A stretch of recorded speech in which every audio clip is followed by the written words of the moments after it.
Magandang araw po mga kaibigan. Pagkatapos nung mga overview natin sa ating lending and financing system, umpisahan na natin ang lessons natin kung paano mag-program ngayon sa Visual Fox Pro. So, kung titignan natin, ang ating system, for example, sa loans natin, ayan yung mga laman niya. So, yung pangalan ng ating borrower, yung kanyang utang, and so many details na kailangan natin ma-save, At kailangan din natin ma-process. So, uumpisahan natin ngayon, aralin kung paano natin ginawa yon using Fox Pro. So, etong nakikita natin is a presentation or ang technical term natin dito is GUI or Graphic User Interface. Underneath, gumagamit siya ng isang file or database para ma-store niya yung mga information na to. Tingnan natin ngayon yun. Okay. Close all. So, ang buong system natin, if I issue the command dir, marami siyang ginagamit na database. Pero, ang pangalan nila is gaya nito, actit.dbf, no? Clients.dbf, meaning mga database file to. Tingnan lang natin kung anong database file yung naglalaman ng ating mga pautang. So, let's use loans, no? Tapos browse. Ayan. No? Si Spencer Oliver, no? So, for example, balikan natin yung natin kanina. Notes natin, Si Brooks Owen. No? Di ba may record siya? So, puntahan natin yon.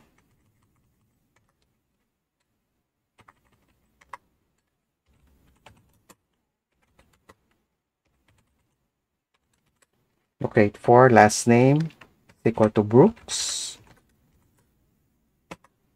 Browse. Ayan, si Brooks Owen, no? Nakasave siya dito sa database natin. Try natin, Brooklyn. Gawin natin Brooklyn. Tingnan natin kung makikita natin yung changes niya sa nodes. Ayan, no? So, ang ginawa natin, directly sa database, inedit natin yung laman ng nung kanyang data. Pero dito, kahit mag-press ako ng aking keys, hindi siya, we are not allowed to edit.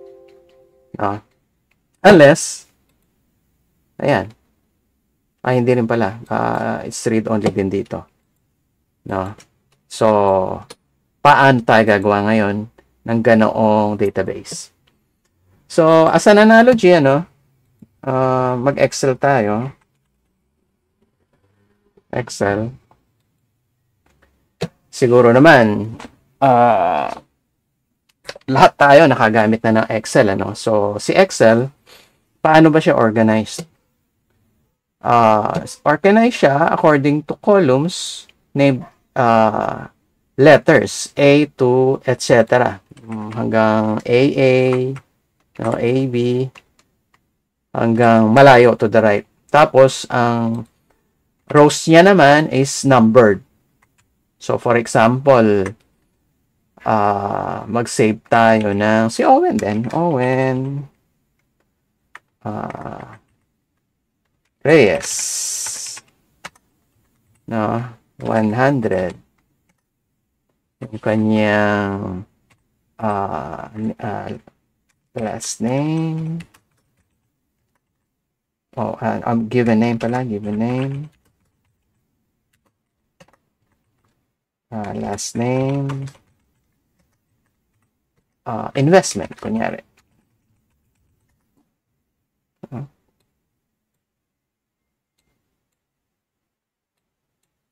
Okay, si Michael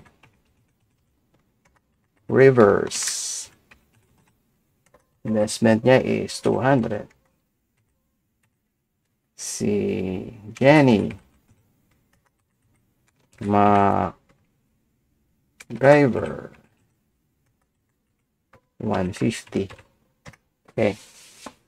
Ngayon, kung mag-exit ako at hindi ko isa-save to, hindi ko na siya mababalikan. So, I need to save it. File. Save as. So, sa documents natin, let's say investment. Okay. Then, close. So, as a result ngayon, sa aking documents, ayan o, meron na akong, mali pa spelling natin. Ayan. Meron na akong investment.xls dyan. So, if I were to open that, naandun yung mga tinype ko dati. Okay? So, pwede ko nang dagdagan or i-modify. So, si Raul Alberto 300. Again, save ko siya para next time pwede kong balikan. Okay? The same way, pwede akong magpalit ng data ko. 1, 2. And then save again. So, sa FoxPro, paano yung ganun? How do we create a file na pwedeng paglagyan ng ating data? So, as an example, dahil maraming laman yung PC ko, no? Dito sa USB drive ko, labeled not porn, ano? Kumuha ko ng folder. Ayun, pangalan ng folder natin, Corn Hub. Wala pa siyang laman as of now. Okay. So, punta ako sa FoxPro ngayon. Sabihin ko sa kanya, ang drive natin is F. Drive F, folder is Corn Hub. So, sabihin ko sa kanya, set default to F Corn Hub.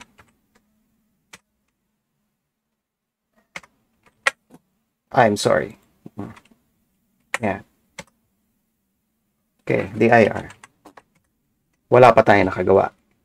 So, para makagawa tayo ng bagong database file, our command is create. Kaya bahala magbigay ng pangalan kung anong meaningful sa inyo. So, in our example, gawa tayo ng presyo. Okay. Ayan. So, kung si Excel, balikan natin yung ating document. Kung si Excel, gaya nito, si Michael na name, nakasave siya sa A4. No? A4. Si Rivers, nakasave siya sa B4. No? Cell B4.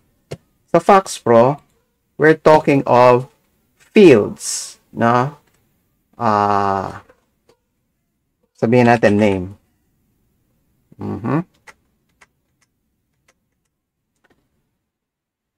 Price. Presyo ng gulay natin. Price.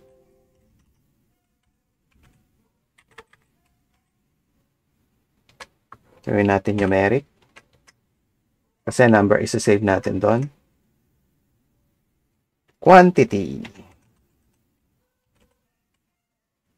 Numeric. 10 to. Amount. Numeric. 10 to. Click OK. Okay. So, nakagawa tayo ngayon ng, balikan natin si Corn Hub.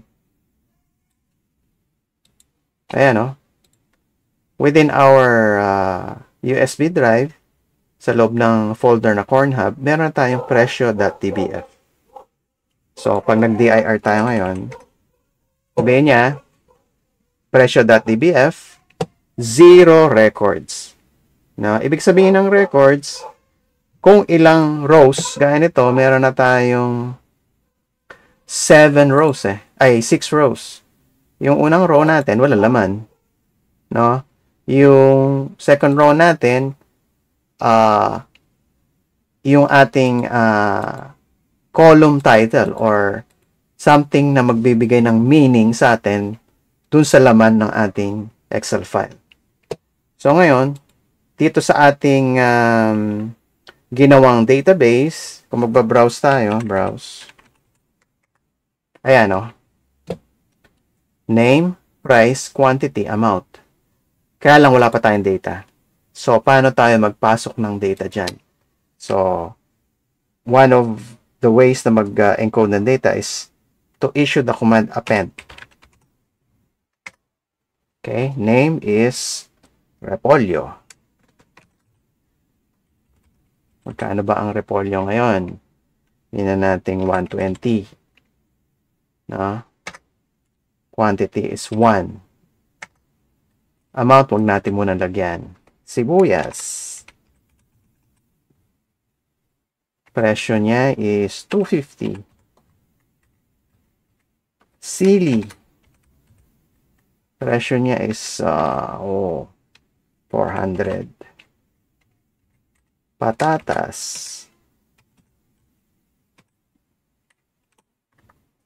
Presyo ng patatas, di ko alam. 110. Quantity, wala muna. So, kung gusto ko ma-save yan, Control W. And then browse. Okay. So, yung database natin, nakakagawa pa lang natin, meron siya 4 na rows or ang term natin sa FoxPro doon is meron siyang 4 records. Okay. So, encode natin na 2 na quantity dito, 3 and 4. Control W. DIR ko ngayon. Okay. Nag-report siya sa akin na meron kang database, presyo.dbf. Meron siyang 4 records.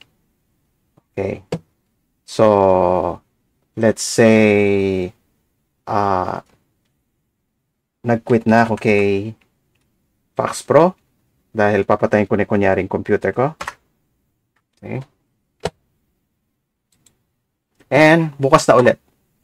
So, paano ko ngayon mabubuksan yung aking database? So, pwedeng pupunta ako si Cornhub and then right-click open. No? Automatically, just like Excel, si Windows, bubuksan niya si FoxPro to access our database. No need na ngayon sabihin natin itong set default to. No? Pwede rin. Pwede rin gawin natin ganito. Di ba sa Excel, pwede natin gawin ng ganito. Excel. Wala yung sinave natin, ano? Open natin. File, open. No? Kiklik natin investments, open. Ayun. Ginawa natin kanina. Kay FoxPro, pwede rin ganon. Let's go FoxPro. And then, sabihin natin use presyo. Reklamo siya. Sabi niya, does not exist daw kasi naghahanap siya sa dito sa folder na to. Visual FoxPro projects. No? So, kailangan sabihin natin siya sa kanya kung saan siya magtitingin. So, dun na magagamit yung command na set default to F Cornhub. Enter. No? Use presyo. Hindi siya nagreklamo. Browse. Ayun. No? Nandiyan na yung mga data natin. So, kung itatanong natin ngayon kay FoxPro, ano ba yung name na nakasave natin? Sumagot siya, Repolyo. Eh, di ba dami nating nakasave dyan? Pag tinanong natin siya ng name, Repolyo lang ang sinasagot niya. Kasi, currently, nakatapat yung ating pointer. Ayun, no? Nakatapat yung pointer natin dito sa first record. Okay.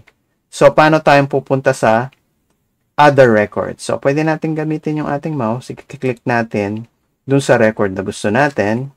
And then, we can now issue the command, what is the name? Silly na. Kasi, nakatapat siya sa record number 3, which contains, ang laman ng record number 3 is silly. Okay. Punta tayo dito kay Sibuyas. Sa record number 2. Tanungin natin yung name. Browse. O, tama. Sibuyas nga. Tanungin natin yung price. 250 daw. No? Tama ba? Tama. 250. Tanungin natin yung quantity.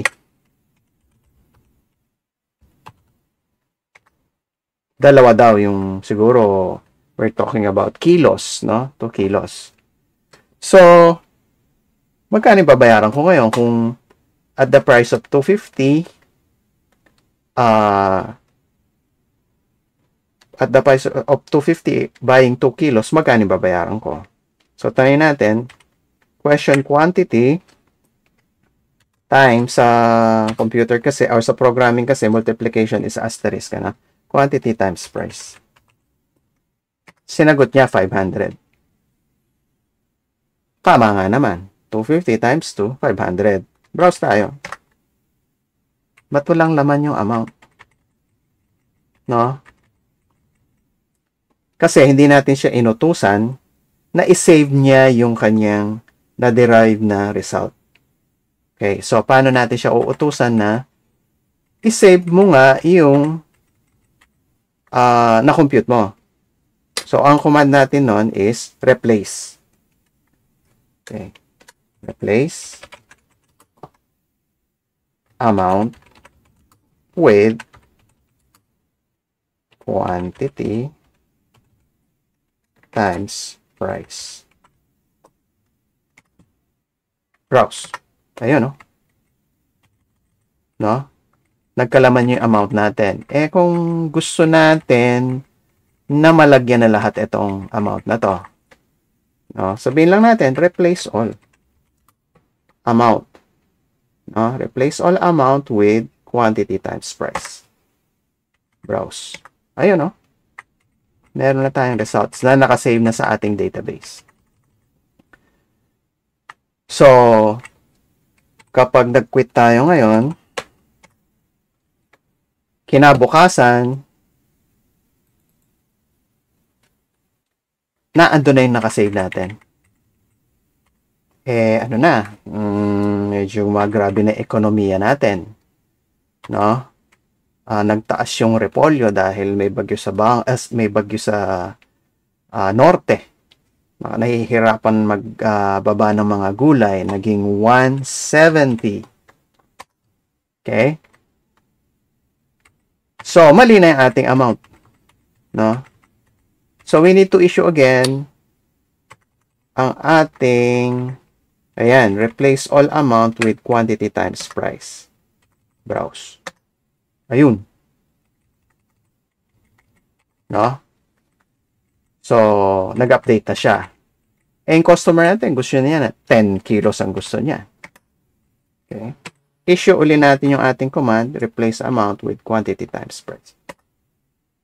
Browse. Ayun, 1.7.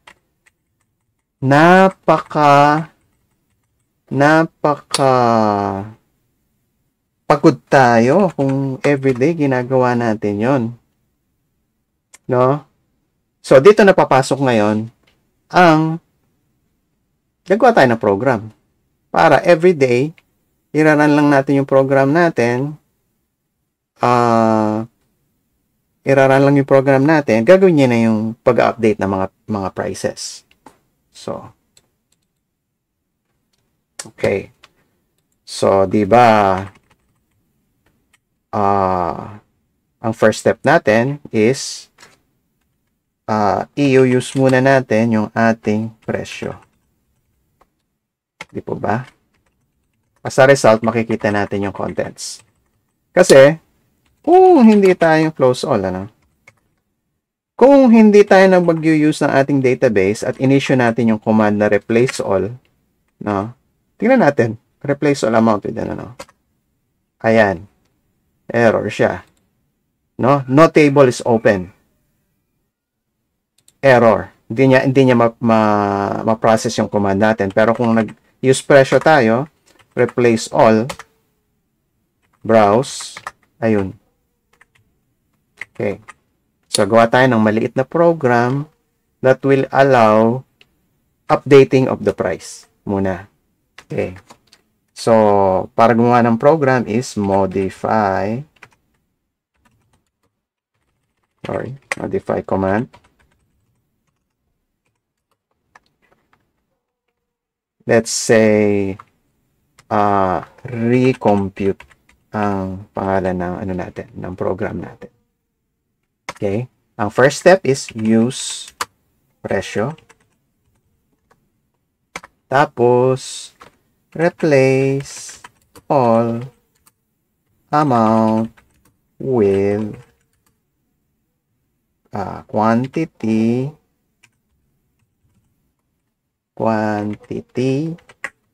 times price. And then browse. Tignan nga natin. So, tingnan natin yung ating ano. Ayan, refresh. So, meron na tayong program, pangalan niya recompute.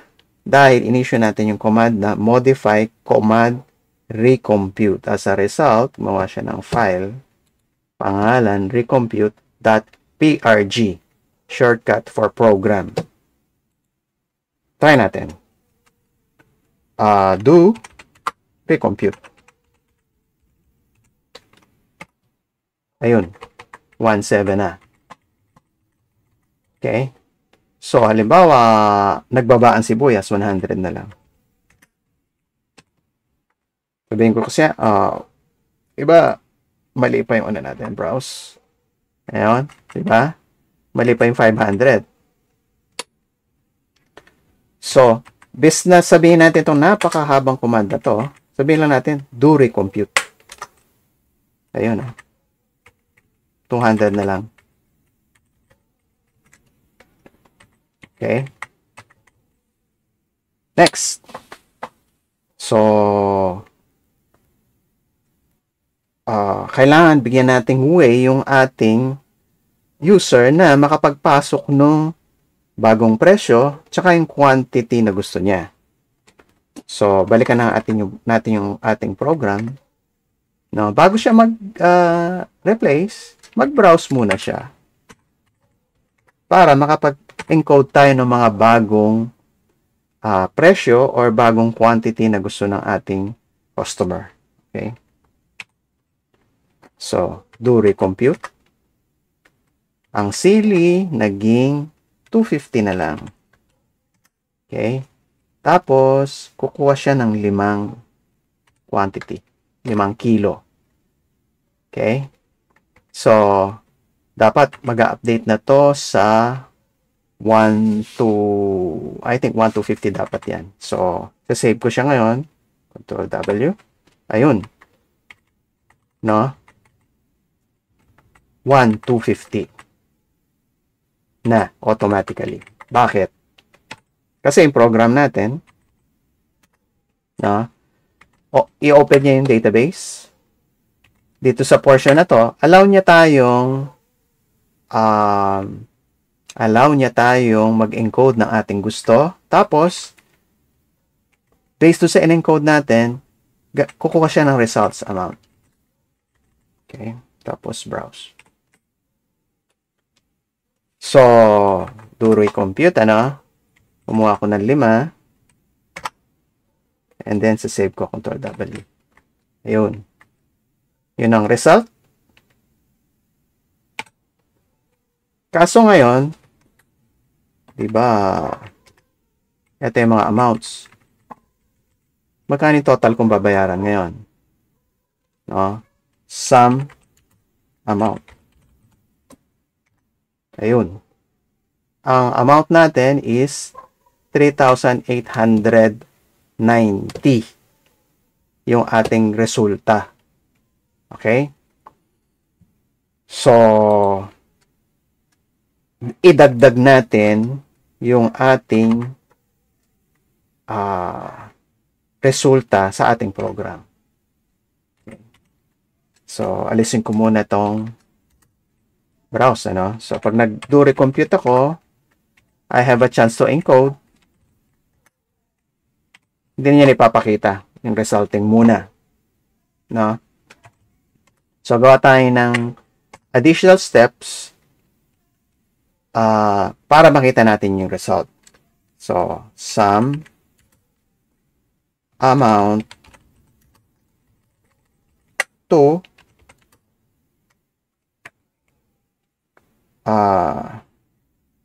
utang. Question. Dapat po bayaran utang. Tignan natin yung ating resulta ngayon. Do recompute. So, kukuha lang ako ng 2 sibuyas. Tapos, Control W to save. Ayun, dapat po bayaran 3,590. No? Yung ating customer, ha? Ano lahat yan? No? So, dagdagan natin yung ating program. No? Gawa tayo ng instructions na ipapakita niya yung results. Yung detail of the results, no? So, go up. Do while not end of file. And do. Question. Name. Quantity. Price. Amount. Skip 1. Okay. So, anong gagawin nito? So, di ba, browse, it will allow us to encode the quantity and price. Tapos, inutusan natin siya, replace all amount with quantity times price. No? So, yung ating amount nun will have the correct values. Go top. Ibig sabihin nun, ano yung ibig sabihin nun? So, let me demonstrate. Browse tayo, no? Ayan, no? Presently, yung pointer natin, nandun sa pinakababa. Okay. Go top. Ayan siya, oh. Umakyat siya. Pinakataas. Ano naman tong skip 1? Try natin. Skip 1. Ayun, nasa sibuyas na siya, oh. Another skip 1. Browse ulit. Nandun na sa sili. No? Another skip 1. Browse. Okay? So, kung mag-skip 1 pa tayo, ayan, no? Error na siya. End of file encountered. Na ano na siya, na bumangga na siya sa dulo. So, yung ating program, meron siyang gawin mo to hanggang hindi end of file. No? Pakita mo yung mga contents hanggang hindi end of file. Okay? So, kapag umabot siya sa end, titigil na siya. Magpapatuloy na siya dun sa sum amount. Okay, so try natin yung ating maliit na program. Do recompute. Okay, so 250 yung sili, naging 300 ngayon. Kukuha ko lang isa lang. Okay, Control W para ma-save. Ayun, oh. Yung kaninang sinabi niya, dapat po bayaran kanina. Ayan, repolyo, 10. Tigo 170, 17. Sibuyas, 2, 200. Sili, 1, 300. Patatas, 4, 440. Dapat pong bayaran, 2,640. Medyo makalat yung ating program. Magdagdag tayo ngayon ng ating, no. So, lagyan lang natin ng clear.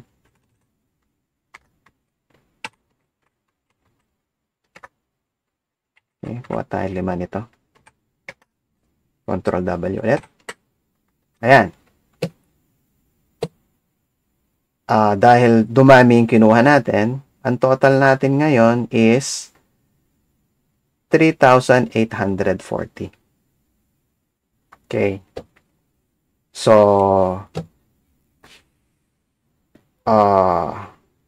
kapag nag-exit tayo, no, at binalikan natin yung ating data, no, Fax Pro tayo ulit. Fax Pro. Set default to F Pornhub. Do recompute. 10. Control W. Ayun. Yun ang ano natin. No? Si boss kailangan niya ng ano kailangan niya ng record sa papel or gusto niya ng paki-email nga sa akin yung resibo ng ating benta, no? So, gawa tayo ng maliit na addition sa program natin na mag-output siya ng report sa file sa napakasimpleng paraan. Okay. So, sabihin natin,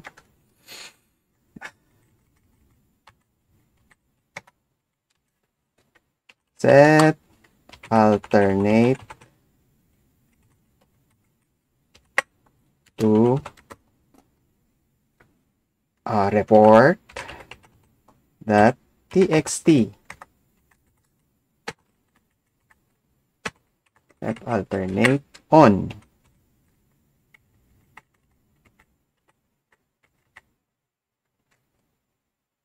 Set alternate off.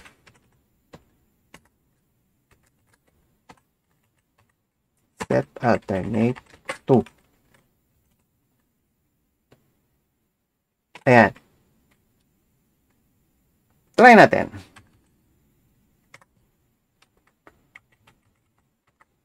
Sampung sibuyas. Ay, sili. Okay, Control W. Parang walang nangyari, ano?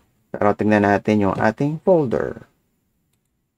Ayan, no? Gumawa siya dahil dun sa command natin na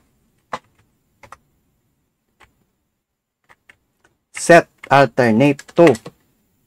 Ibig sabihin nito, yung pinapakita mo sa screen, padala mo na rin sa file. Na which will be a text file. So, lagyan natin ng .txt sa dulo. Tapos, set alternate on, paandarin mo na ngayon.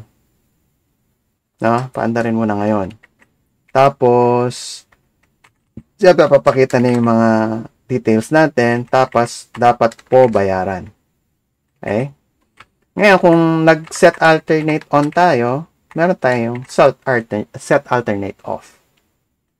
Tapos, set alternate to, isasara niya na or tatapusin niya na yung ating, isa-save niya to, report.txt.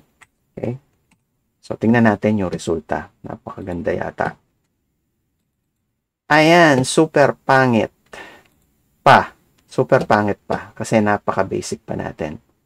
Tapos, parang di magandang tignan to, itong portion na to. Pero, kung meron akong printer, pwede ko na siyang i-print. No? Para ibigay sa ating customer or i-email kay boss. Kung i-email lang, i-attach na lang tong report.txt. So, finally, i-refine natin, no? For this lesson, i-refine lang natin ng konti yung ating recompute program. So, kasi itong sum amount na to, siya ang nagpapakita nito eh. Itong amount na to, medyo pangit siyang tignan. So, ang sasabihin ko sa kanya, bago siya mag-sum, huwag ka munang mag-alternate, no? Tapos, yan.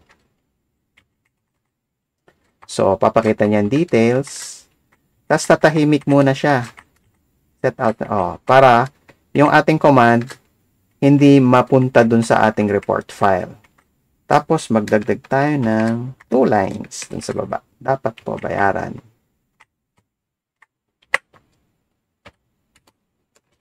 Salamat.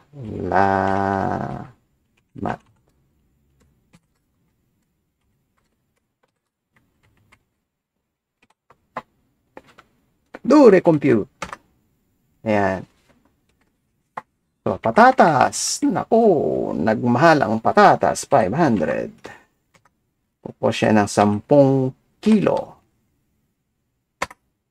Control W. Ayan o. Tinatanong ni Paxo, meron ng report TXT eh. Buburahin ko ba yon? Yes. Okay, so tingnan natin yung ating maliit na report. Ayan o. Repolyo. Dapat po bayaran. Salamat. So, ayan po. Nag-uumpisa na tayo sa ating programming lessons na I hope na sundan ninyo. No? Thank you for watching this video. And we hope to see you next time.